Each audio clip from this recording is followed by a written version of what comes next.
Sir, Morning, Alvin. Good morning sa lahat ng nanonood at nakikinig. natutuwa po ba kayo sa appointment ni Justice Secretary Jesus Crispin Remulla bilang ombudsman o hindi?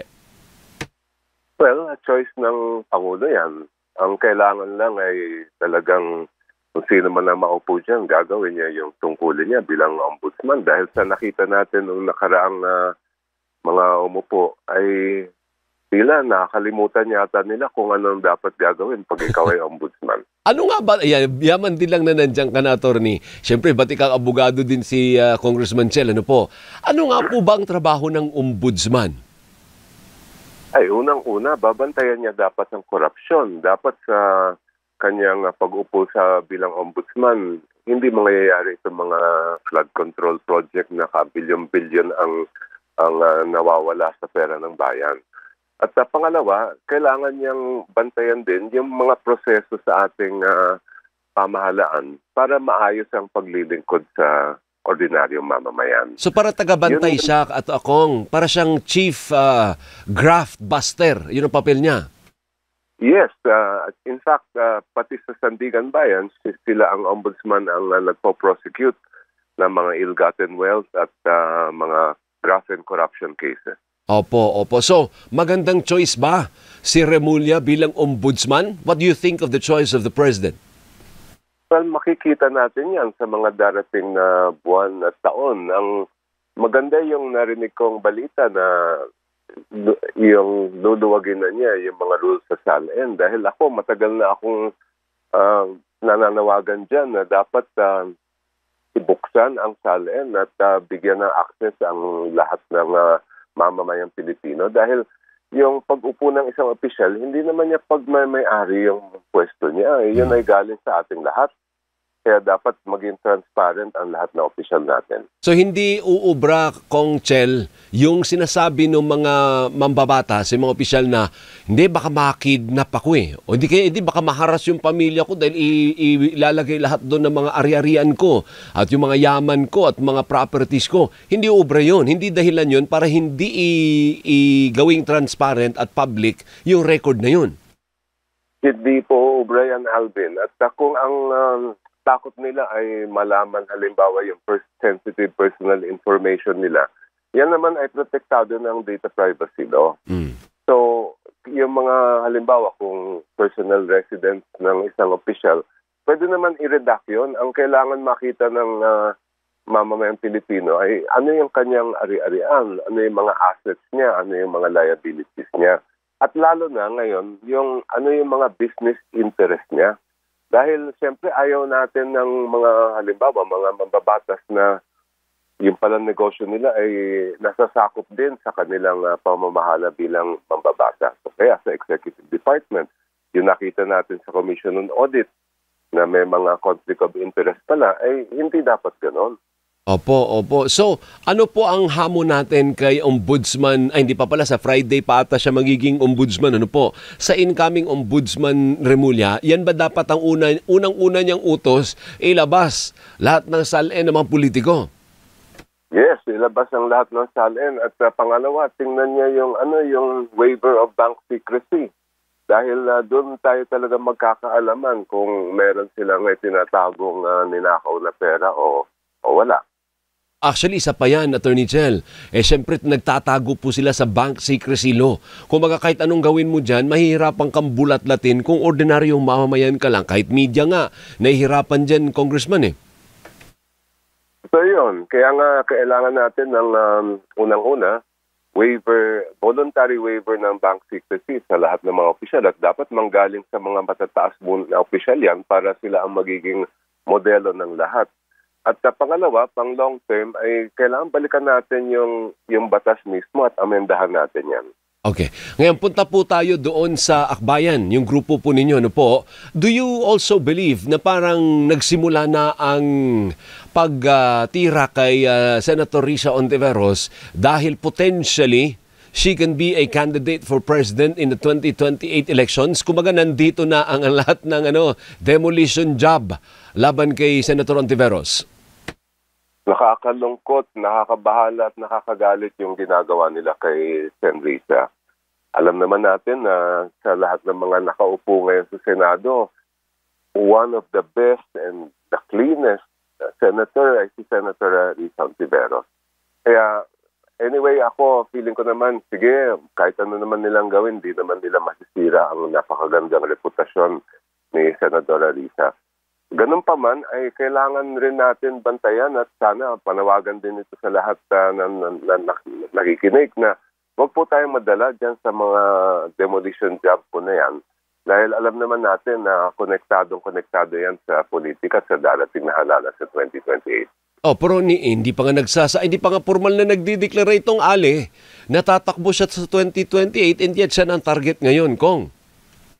Ay nako, alam mo naman yung gumagawa niyan ay talagang tuloy-tuloy lang ang trabaho nila at yan ang isang bagay na dapat din tugunan ng ating pamahalaan.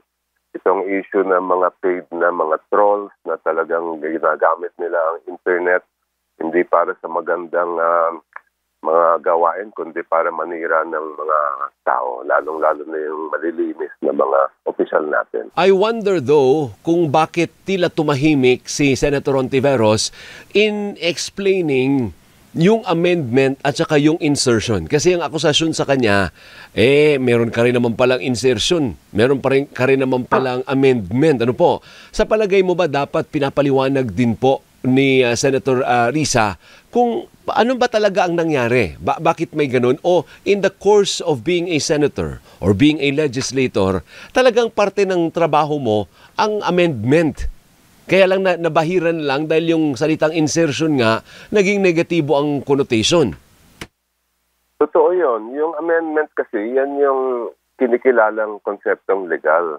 Mismo sa Constitution natin, pwede naman talagang amendahan ang budget proposal na nanggagaling sa Pangulo. Kaya nga dumadaan ng budget sa Kongreso dahil ang talaga may power of the purse ang Congress. Ngayon, yung insertion, yung para sa akin yung talagang sabihin natin yung masahol, masamang insertion ay yung nangyayari na sekreto. Yung nangyayari habang nagkakaroon ng BICAM, yung walang minutes, walang record, hindi natin alam kung kanino nanggagaling yung sinisingit na yan. Yun yung talagang hindi dapat katanggap-tanggap dito sa ating proseso ng budget. Kaya noong pa man ay nag-file na kami ng resolution at pati ang Senate si Senator Soto nag-file din ng resolution na gawin bukas at i-live stream pa nga ang BICAM hanggang sa kaduluhan para hindi na mangyari yung dating nangyari na ang daming na-insert na mga flood control pa nga ang karamihan. Ginawa po ba? Nangyari po ba na i-live stream at gagawin po ba dahil magba-BICAM na po kayo? Kumusta ang budget process dyan sa Kamara? Naging transparent ba? But so far, okay. So far, so good ang ating nakikita sa Kongreso, sa House of Representatives. Pero binabantayan din namin itong naming final na resolution at talagang ipinupush namin ito. Kami nananawagan sa House leadership at sa lahat ng mga pati sa Senado na ipasa na natin ito at gawin natin na open ang BICAM hanggang sa kaduluduluhan niya. On a related matter, sabi ni Name Cannot Be Blank, they're worried of trial by publicity. Hindi ba sila worried sa sangkatutak na bilyones na ninakaw sa kaban ng bayan at ng bawat Pilipino? Gumawa sila ng kabalbalan, then they should be ready to face the consequences. Baka whitewashing lang ang kalalabasan niyan. I think he's talking about yung ICI proceeding, Congressman Chel, na hindi pwedeng gawin daw public. Closed door daw yung hearing. Ano bang posisyon mo doon? Dapat ba public din? Yes, kami po ay naghain ng House Bill 4453 na dapat gawin public ang mga hearing natin at bigyan pa ng ngipin yung Independent Commission dahil sa ngayon ay wala po siyang contempt power. Hindi buo yung kanyang subpoena power. At wala rin na nakalagay doon na pakikipag-ugnayan. Halimbawa, may kailangan na bigyan ng witness protection or witness immunity dahil alam naman natin pag bilyon-bilyones ang pinag-uusapan, maaring may lalabas ng mga whistleblower dyan pero hihingi rin yan ng protection sa ating pamahalaan. Kaya sana, isa rin na isang panawagan namin, may certify ni Pangulo na urgent itong House Bill 4453 at isa batas na ito para mabigyan ng ngipin palalo itong ating Independent Commission. Opo, kasi marami pong nagtatanong bakit ganyan? Sabi ko nga po kanina sa umpisa, napanood ko yung Iglesia ni Cristo statement. Ganon ang hilig ng yung... Anong sabi ng Iglesia? In so many words, partner, dapat transparent yung investigasyon ng ICI kasi nga di ba gawing closed door? Dapat daw hindi. Dapat gawing bukas yan at nakikita ng publiko kung anong nangyayari sa loob. So ganon din pala yung adikain ninyo, Kong.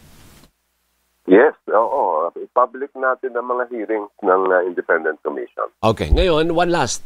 We have 3 minutes left. Yung tungkol sa unprogrammed funds na tinawag po ninyong pork barrel politics. Anong reforma ang gagawin ng Kamara? Pati na rin dapat ng Senado, ano po? Kasi sa totoo lang pa na ginagawa nila, pinapark na rin yung doon sa unprogrammed funds. Tapos biglang mapupunduhan, kikita yung mambabatas na nag-insert noon, Congressman. Ang aming panawagan ay i-zero natin ang unprogrammed appropriations. Total, kung kailangan talaga ng dagdag na budget, pwede naman tayo magpasa ng supplemental budget kung kinakailangan. Yung nakita kasi natin sa mga nakaraang mga budget, yun nga pinapark nila yung mga prone na maging pork barrel doon. At hindi lang yun. Yung ibang nilalagay nila doon, dapat na sa regular budget. For example, yung AFP Modernization Program, yung mga foreign assisted project, hindi naman dapat ilagay sa program yun Kailangan line item yan sa ating regular budget. Pero bakit nga po ba? Paanong modus nila doon na ilalagay nila sa program tapos may ilalagay silang dispalinghadong proyekto sa programmed? Yun ang isang nangyayari. At yun naman sa unprogrammed, ang nagiging problema, kasi pag unprogrammed yan, ang parang binibitawan ng Kongreso yung kanilang power of the purse, binibigay natin sa Executive Department through the DBM. Sila magde-decide kung pwede nang gamitin yung unprogrammed appropriations. Samantalang ang nasa konstitusyon natin ay ang kapangyarihan na yan ay dapat nasa Kongreso.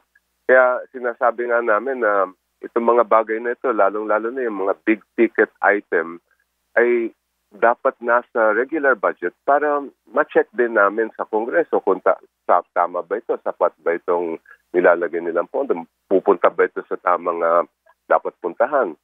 And ito mga bagay na ito, kailangan natin baguhin dahil dito nanggagaling nga yung nakakasama sa sambayan ng Pilipino. So, pero makakasigurado ba tayo, Kong? Si Doris Bigornia po ito, good morning. Hi Doris, good morning. Makakasigurado ba tayo, Kong, napapasayan doon sa inyong mga kasamahan? Kasi nakikinabang sila. Makikita natin yan, Doris, dahil itong darating na Friday ay period of amendments yan. At yan isang talagang ipaglalaban natin dito sa amin. Of course, we belong, Akbayan belongs to the minority, but we are a very active minority at mapagyayabang ko na talagang nag-aaral kami at ipinaglalaban natin ang interes at kapakanan ng mga Pilipino. Umahiya naman po yung mambabatas na yun kung ipaglalaban pa niya yung unprogrammed funds sa gitna nung galit ng sambayan ng Pilipino. Di ba? Nakakahiya naman yun. Ikaw ang champion ng unprogrammed. Ako mag-aalam na kung anong kulay mo. Di ba? Wala naman sigurong ganun na congressman. Tama naman yun. At ito nga, makikita natin kung sila nga ay sasang-ayon at hindi mahiya. Opo. Anyway, thank you, Kong. Maraming salamat, ha? Salamat po, Kong. Maraming salamat sa oras po ninyo. Sure, anytime. Good Bye-bye. Si Congressman, si Representative Jose Manuel Chel Diokno.